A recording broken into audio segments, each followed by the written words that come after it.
Hello, my name is Dr. Amy Litras, Clinical Editor for Western Victoria Health Pathways.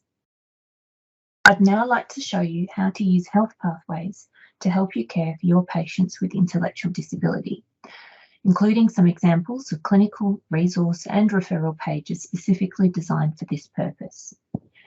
In the table of contents under Medical, you will find a subheading, Intellectual Disability.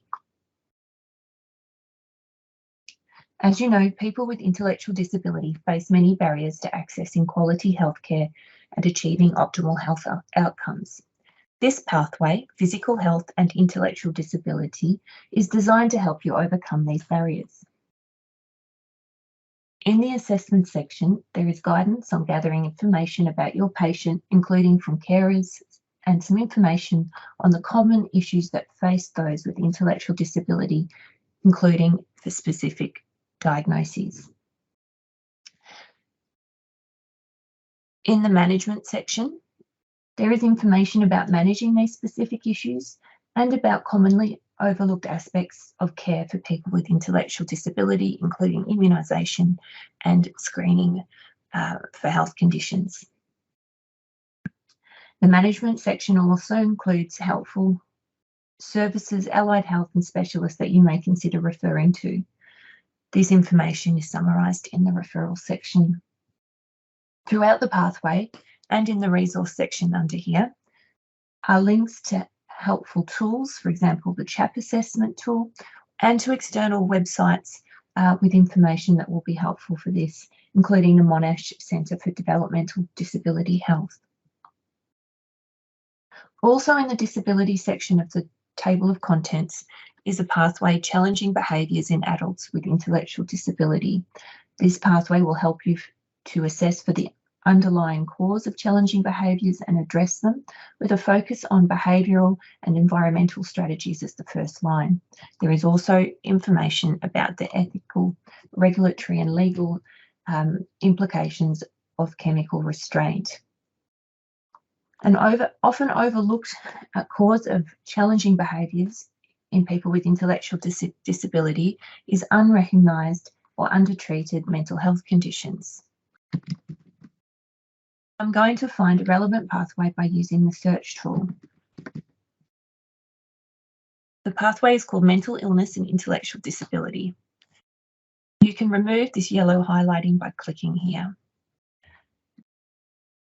And then the pathway, like all of them, follows the same assessment, management and referral structure.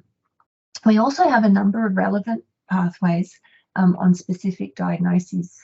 For example, Down syndrome, autism spectrum disorder, and for people where there isn't a specific diagnosis, intellectual disability in adults genetics will help you decide whether referring for a genetics assessment will be beneficial, and then go on to link to the referral page that allows you to do this. Some examples of our useful resource pages relevant to this issue are the NDIS pathway, which helps you decide whether your patient is eligible for the NDIS and to support them in an application, and includes referral information on services that can support a patient with their application. Communicating with patients with a speech or language disability is also a really helpful pathway, as this is a common issue for patients with intellectual disability and has a really good practical focus on improving communication.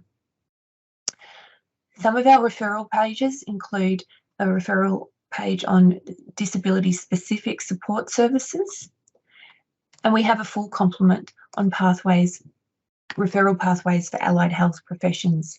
These are summarised here.